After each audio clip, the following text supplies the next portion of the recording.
Hi, my name is Sara Parm, and this is my media presentation. Imagine that you are a third grade student. Recess is still 45 minutes away, and your teacher begins to read about fossil fuels. How many living creatures will be able to adjust to such rapid changes? How will it change the way humans live? Billions of tons of fossil fuels, my sunlight energy, still lie locked deep inside the vaults of Earth. If you burn them up, Earth's CO2 blanket will grow thicker and thicker. Your Earth will warm so much it will change in ways that no one can predict for sure. But it will change. Will you humans keep burning more and more fossil fuels every year and risk the changes this will bring? Or will you work together to use my ancient sunlight more slowly, find other sources of energy, and invent ways to thin the blanket of CO2? The choice is yours. When you were sitting in that classroom, staring out the window, were you inspired to make a change? Do you understand the vital importance of saving the environment? Of course not. You are listening to the teacher's words, but you are not absorbing the message because you have not been given the opportunity to apply your knowledge. Throughout this semester in environmental literature, there has been a common theme in the readings, which is the need for society to learn how to coexist with nature. So often the land is seen as something valuable to be owned, when in reality we depend on the earth for more than just a financial gain. We need the land to sustain our lives. I have been continuously angered by the dates on most of these environmental texts because the environmental issues being addressed and the fact that now 20, 30, and sometimes 40 years later, nothing has been done. The environment is getting worse instead of better. The best way to raise awareness of environmental issues and change the way the land is being misused is to teach our youth how to respect the environment, coexist with nature, and get back to teaching how to live off the land instead of simply owning the land. In our textbook, Literature and the Environment, we read an interview by Carol Pulsgrove on page 223.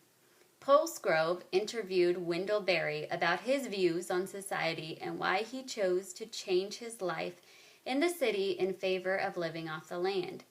He spoke about the importance of people knowing where their food comes from and what it takes to grow your own food. When people are more aware of where their food comes from, they are more likely to change and protect the land. My goal for this presentation is to show the importance of environmental awareness in the classroom. I will do this by visiting a nearby school with a current working school garden and interview the principal about the garden's effects on the students and the community. Later, I will interview the school librarian on how to use 21st century environmental literature to enhance student learning in the classroom.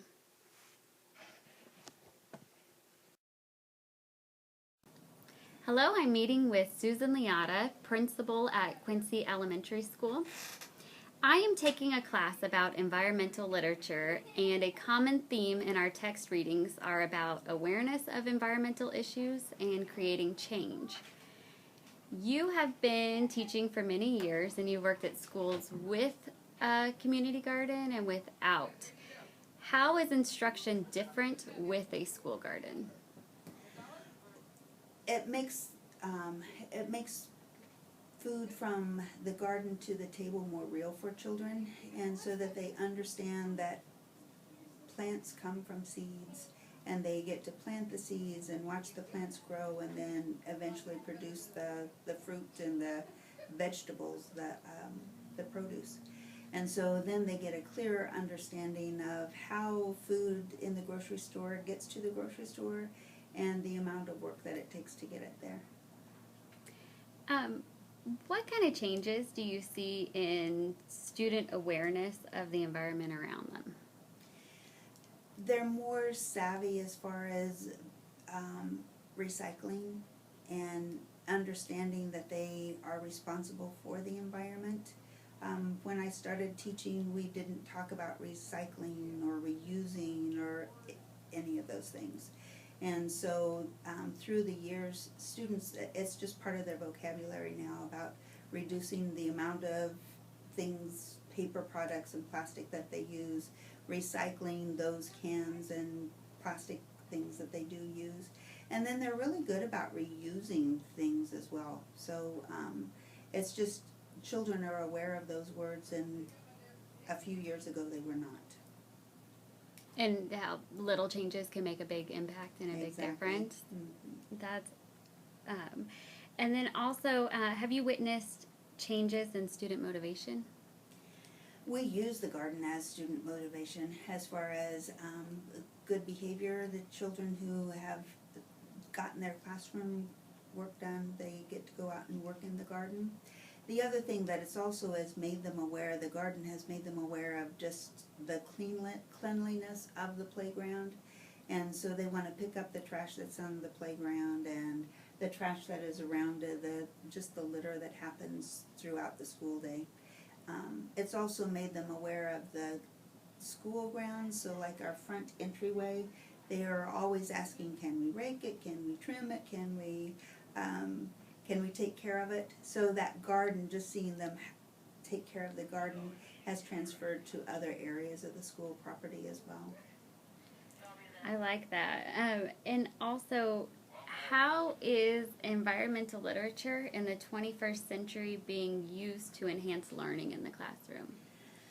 At Quincy, we have a one-on-one initiative, iPad initiative. So children, this last summer, the first year we had the garden, the kids that participated in summer school, they documented, they made graphs on their iPads about the things that were growing and could graph. They would measure the plants each week to see how much they were grown and had made it like trend line data for plants.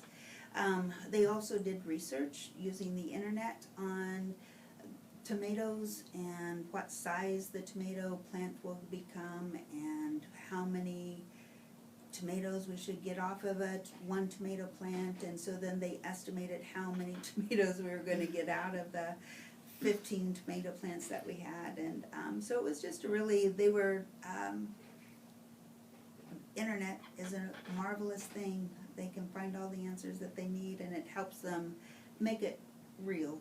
And apply what they've learned on the internet into the real world. And yes, exactly. And find pictures of other gardens. You know, that YouTube has how-to everything. So how do you weed a garden? How do you plant a garden? How do you, if you get bugs on your plants, what do you do? So it just makes all those resources are so available now to kids that they don't even think, again, don't think about not using the internet. But then at least the garden gives them a way to use what they have learned. It makes real life application.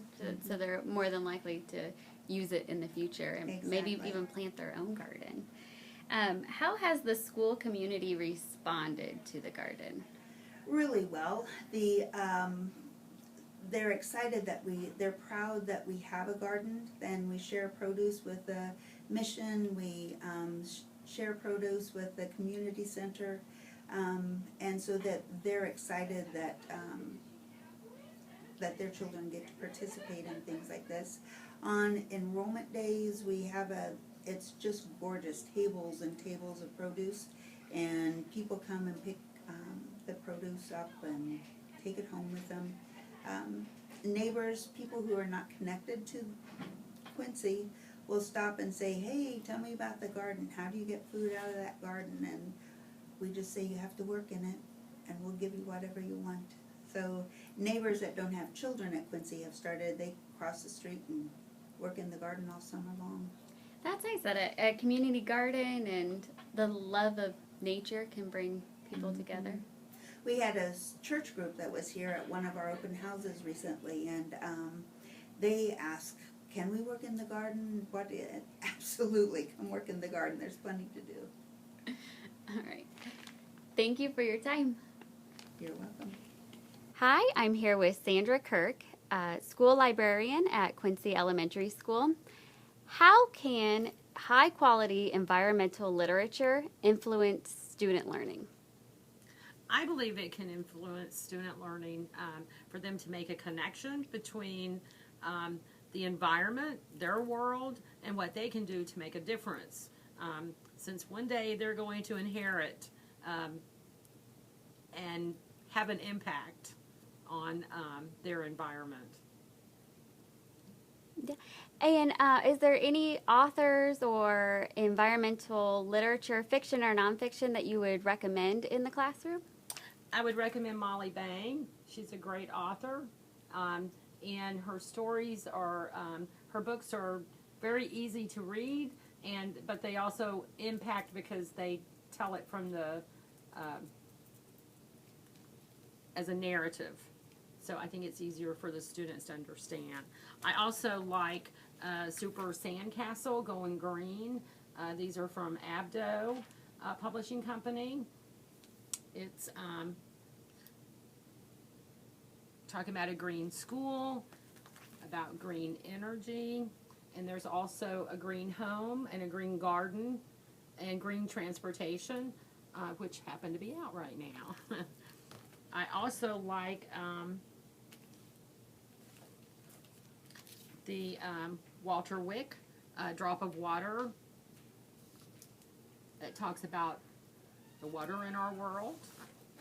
I also like these. These are also from Abdo.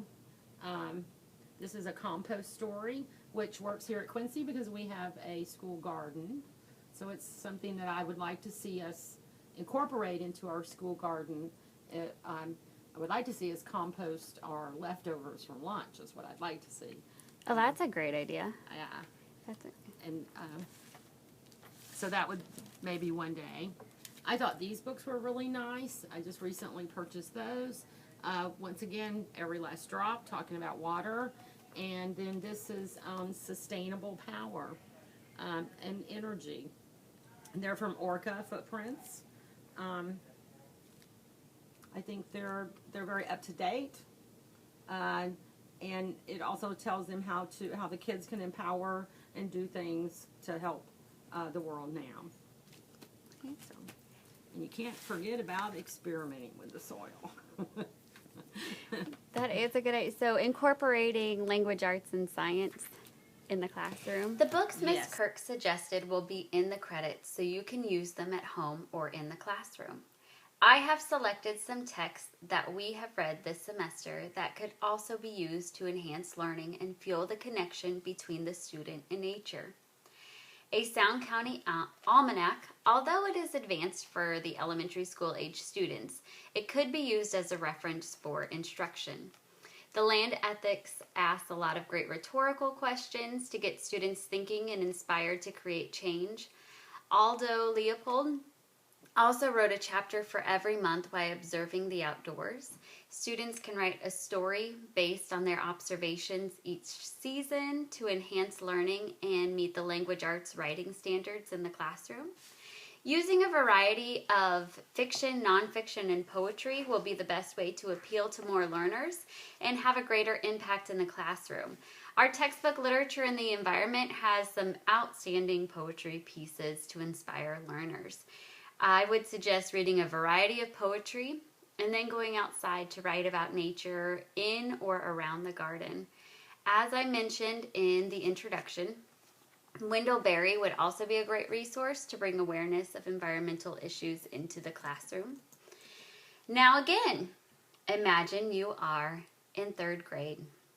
Recess is still 45 minutes away, and your teacher begins to read about fossil fuels. Billions of tons of fossil fuels, my sunlight energy, still lie locked deep inside the bolts of Earth. If you burn them up, Earth's CO2 blanket will grow thicker and thicker. Your Earth will warm so much it will change in ways that no one can predict for sure. But it will change. Will you humans keep burning more and more fossil fuels every year and risk the changes this will bring? Or will you work together to use my ancient sunlight more slowly, find other sources of energy, and invent ways to thin the blanket of CO2?